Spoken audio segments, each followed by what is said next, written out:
देखो भाई, तो हम लोग लास्ट टाइम ना पढ़ चुके थे बेसिक टर्म्स जो हमारी जेनेटिक्स फील्ड में यूज होने वाली हैं। जैसे कि एलील्स क्या होते हैं, जीन्स क्या होते हैं, होमोजाइगस, हेट्रोजाइगस। हमने फिनोटाइप जीनोटाइप पढ़ लिए थे क्या? वो नहीं पढ़े थे। तो हम लास्ट टाइम कौन से पॉइंट पे थे?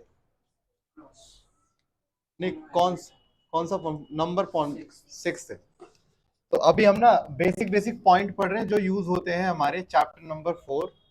नए एनसीईआरटी के अकॉर्डिंग चैप्टर 4 है, बट पुराने के अकॉर्डिंग चैप्टर 5 है। बट इन लोगों ने कट कर दिया तो अब अपन यही फॉलो करेंगे।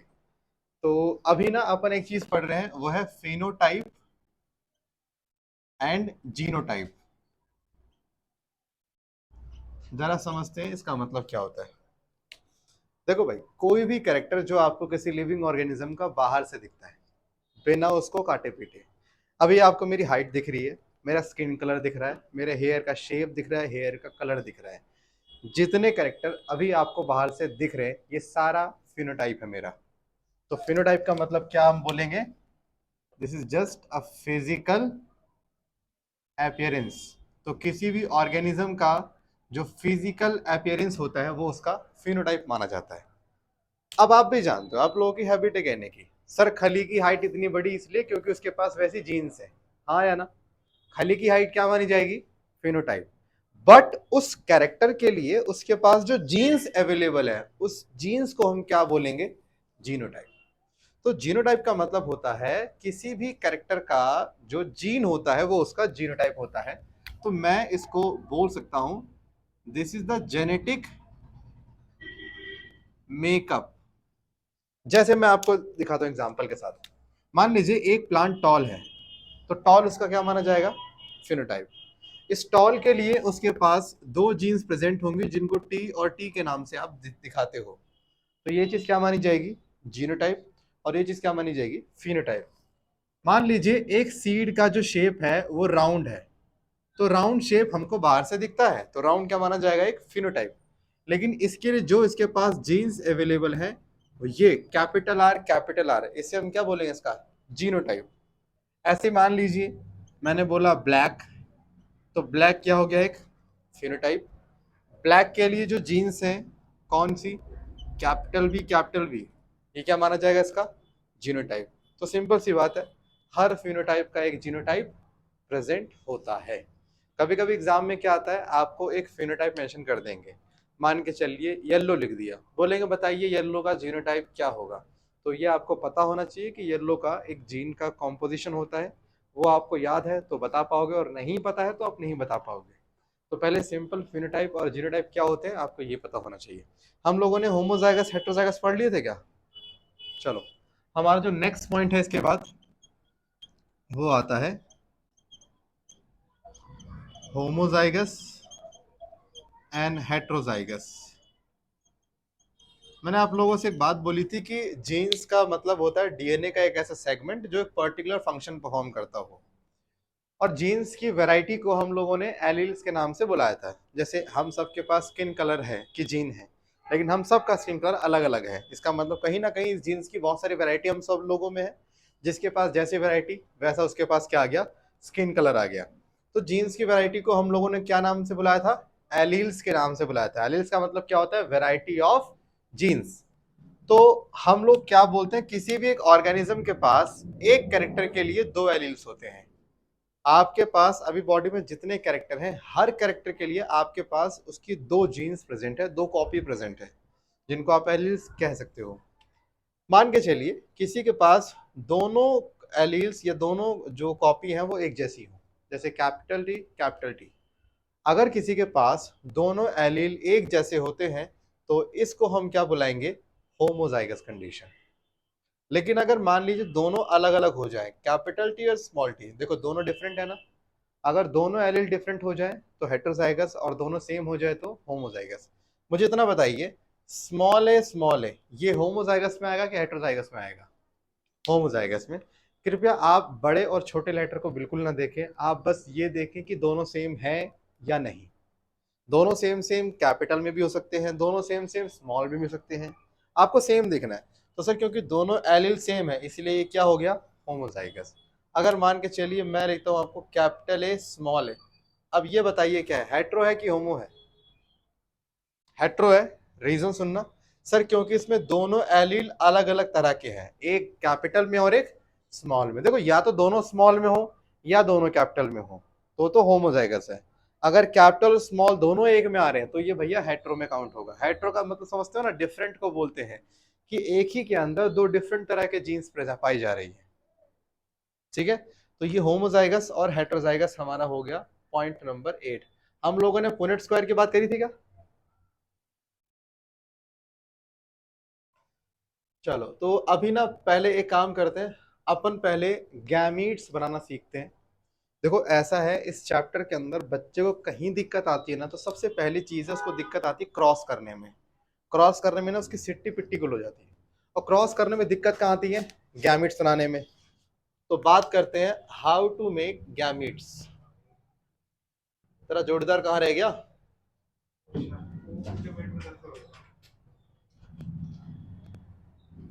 लास्ट क्लास में भी?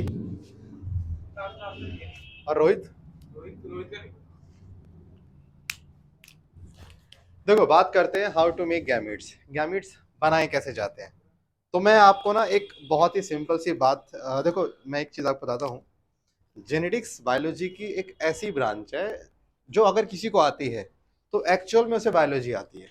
और अगर किसी को जेनेटिक्स ना आती हो और वो क्लेम करता है कि वो बायोलॉजी का बहुत बड़ा मास्टर है, यकीन मानिए वो मास्टर है ही नहीं, क्योंकि जेनेटिक्स बहुत टेढ़ी खीर है पूरी बायोलॉजी की। इसमें आप सिंपल कॉन्सेप्ट नहीं लगा सकते। तो मैं आपको इसका हल्का सा क्लू दे रहा हूँ, ठीक है? देखना शायद आपको समझ में आ जाए। हम लोग बने कैसे हैं, जरा देखते हैं। मान लीजिए ये हमारी मदर हो गई और ये हमारे फादर हो गए। हम सबके पास 23 पेयर में पाए जाते हैं क्रोमोसोम्स, या सुनो। हम सबके पास, हम लोग कहते हैं वी हैव 46 क्रोमोसोम, बट उसको हम 23 पेयर बोलते हैं, राइट? क्योंकि पेयर में क्रोमोसोम हमारे पास पाए जाते हैं। सो लेट सपोज हमारी मदर है और हमारे मदर के पास देखना क्रोमोसोम पाए जा रहे हैं कैसे। इनके पास मान लीजिए एक,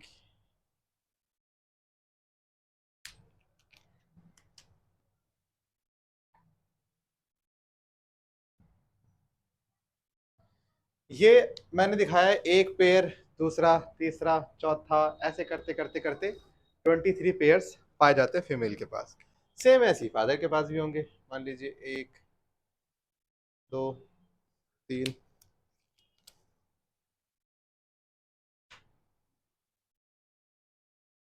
तो ऐसे 23 पेयर मदर के पास, 23 पेयर फादर के पास। अब हम कैसे बनते हैं? ऑब्वियस सी बात है, हमारी मदर से हमें एक सेट मिलता है। मान लीजिए सबसे पहले मदर क्या करेगी? मदर बनाएगी ओवम, जिसको आप फीमेल गैमेट कहते हैं। उस फीमेल गैमेट में सुनना क्या होगा? एक, दो, तीन, ठीक है? यानी मदर अपने फीमेल गैमेट के अंदर दो में से एक सेट क्रोमोसोम भेज देती है। कोई भी एक सेट भेजेगी, दोनों तो नहीं भेजेगी, है ना? तभी तो आप पढ़ते हो कि अगर मदर डिप्लॉयड है तो गैमेट्स क्या होते हैं। ये तो पढ़ते हो ना, डिप्लॉयड का मतलब क्या होता है? Two sets of chromosome, one set and second set. जबकि गैमेट को कितना मिलता है? ओनली एक सेट। तो गैमेट क्या हो गया? हैप्लॉयड। एक बार यहां देखते हैं फादर के केस में। तो भाई फादर भी अपना स्पर्म बनाएगा और उसके स्पर्म में भी सेम कहानी होगी, और वो दोनों में से कोई भी एक सेट का क्रोमोसोम भेज देगा। मान के चलिए उसने भेज दिया ग्रीन वाला क्रोमोसोम, ठीक है? अब मान ली चलिए 23 क्रोमोसोम यहाँ और 23 क्रोमोसोम यहाँ है। तो याद होगा जब दोनों गैमेट्स जुड़ते हैं तब एक जाइगोट बनता है, याद है? और उस जाइगोट में आप देखना दोनों के कैरेक्टर मिलेंगे आपको। यानी ये मान लीजिए हम लोग हैं,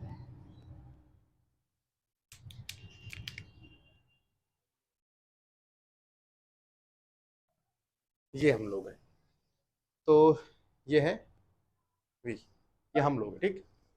अब जस्ट इमेजिन कर लीजिए 46 हमारे पास भी, 46 पेरेंट के पास भी है।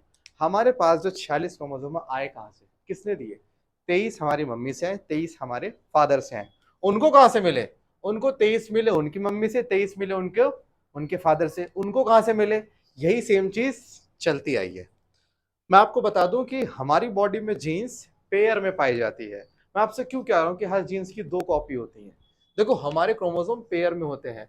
मान लीजिए यहाँ पे हाइट की जीन है, तो यहाँ पर भी क्या प्रेजेंट होगी? हाइट की जीन प्रेजेंट होगी। अगर मान के चलिए यहाँ पे स्किन कलर की जीन है, तो भाई यहाँ भी क्या होगी?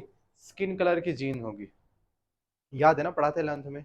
होमोलोगस क्रोमोसोम्स क्या होते हैं? वो क्रोमोसोम जिनके पास जीन्स का अरेंजमेंट बिल्कुल एक जैसा होता है, ऐसे क्रोमोसोम्स को हम क्या बोल रहे थे? Homologous chromosome.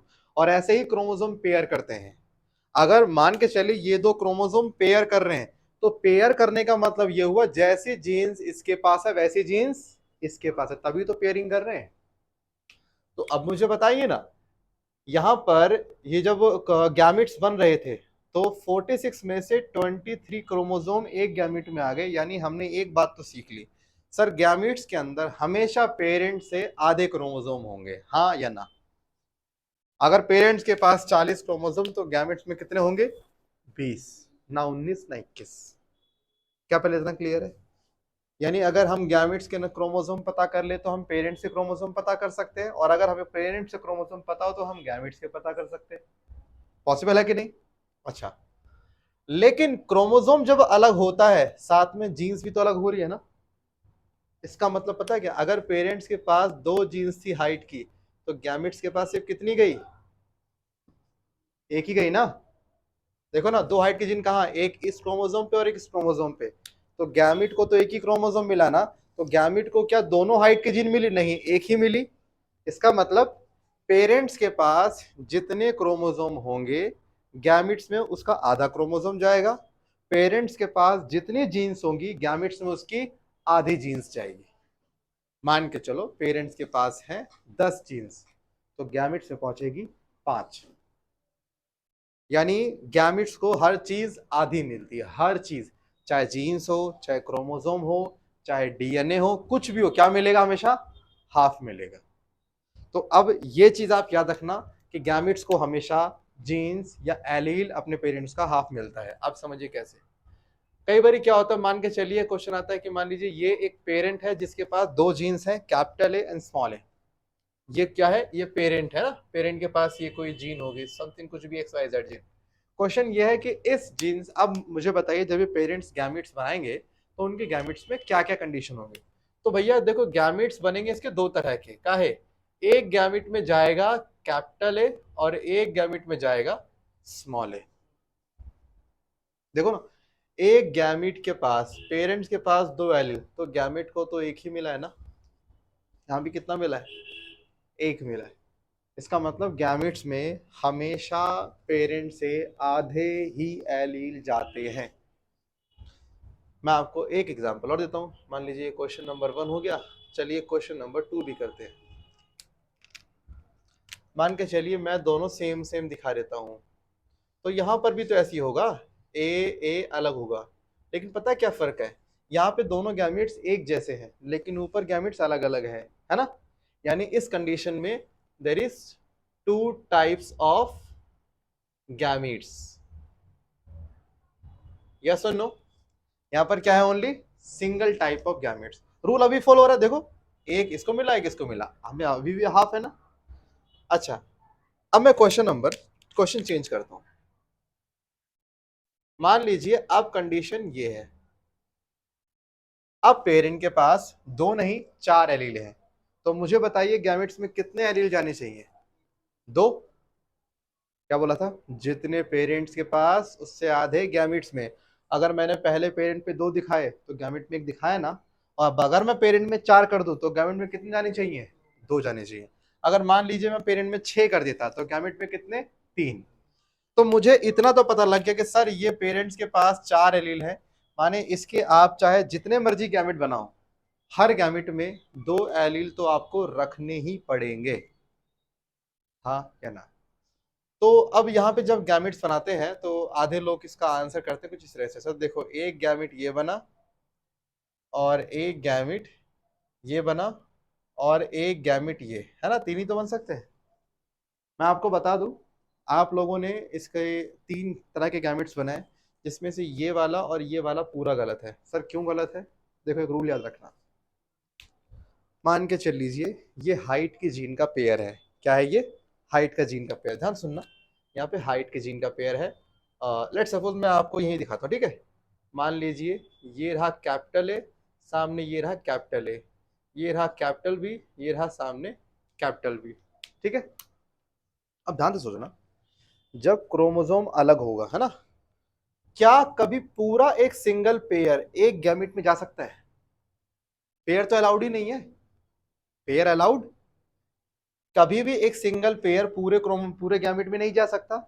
इसका मतलब क्या हुआ, एक कैरेक्टर के जो दो एलील होते हैं वो कभी भी सेम गैमेट में नहीं जा सकते। एक जाएगा दूसरे गैमेट में और एक जाएगा दूसरे गैमेट में। यानी एक बात हमेशा याद रखना, कभी भी सेम पेयर के दोनों एलील सेम गैमेट्स में नहीं जाते। जबकि आपने क्या कर दिया, आपने सेम पेयर के दोनों एलील को सेम गैमेट में भेज दिया। गलत हुआ ना? रूल क्या कहता है, सेम पेयर के दोनों एलील सेम गैमेट में नहीं जाने चाहिए, और यहां पर आपने भेज दिया, तो गलत हुआ कि नहीं हुआ?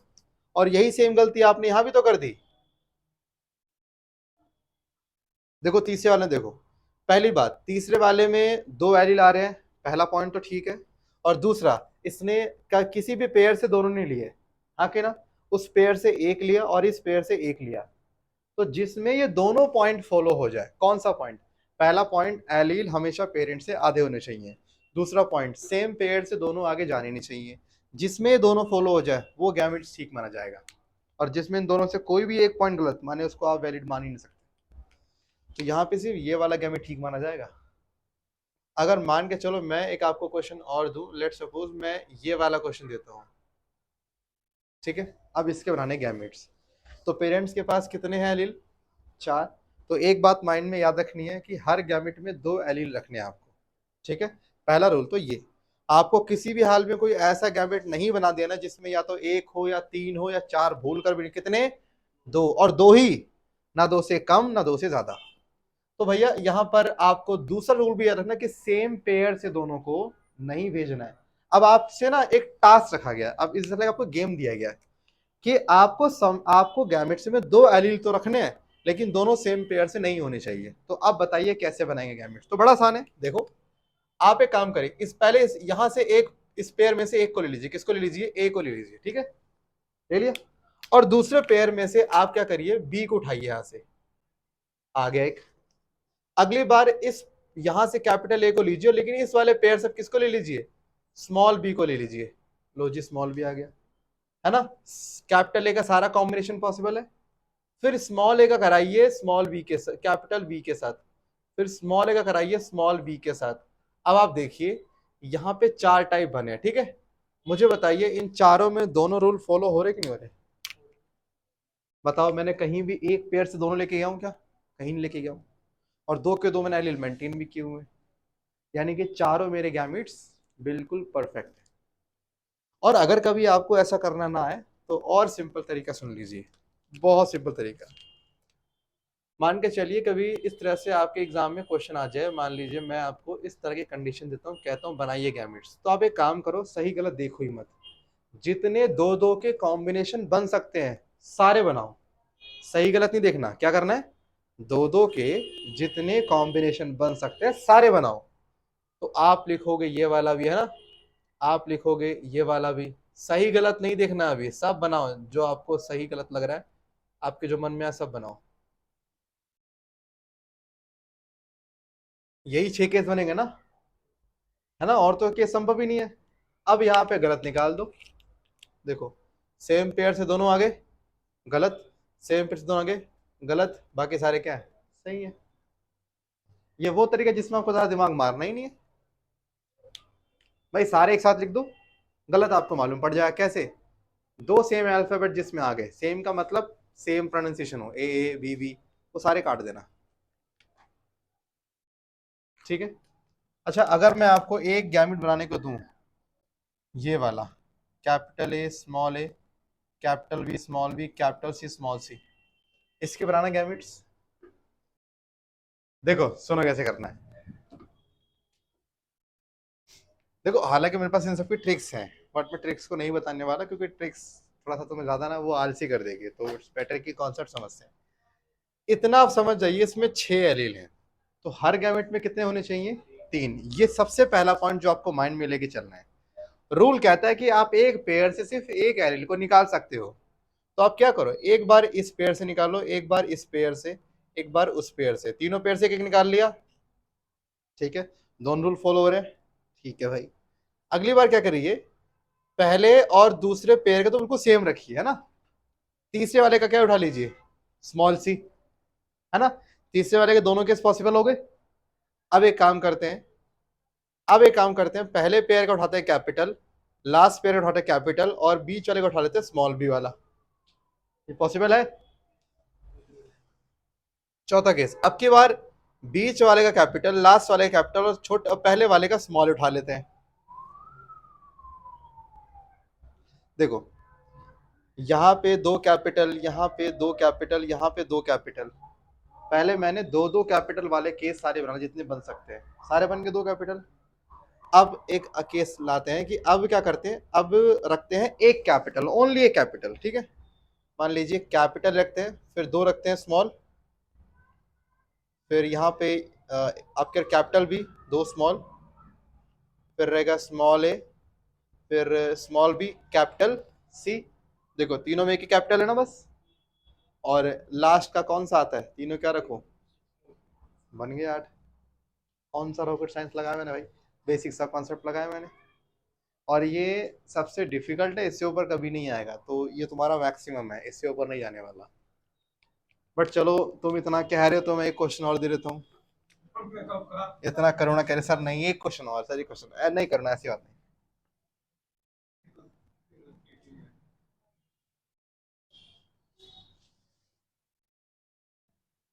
करना बस ये वाला क्वेश्चन, ज्यादा बड़ा नहीं है, बहुत छोटा क्वेश्चन है। सारे कैपिटल हैं बस, दोनों D D E E F F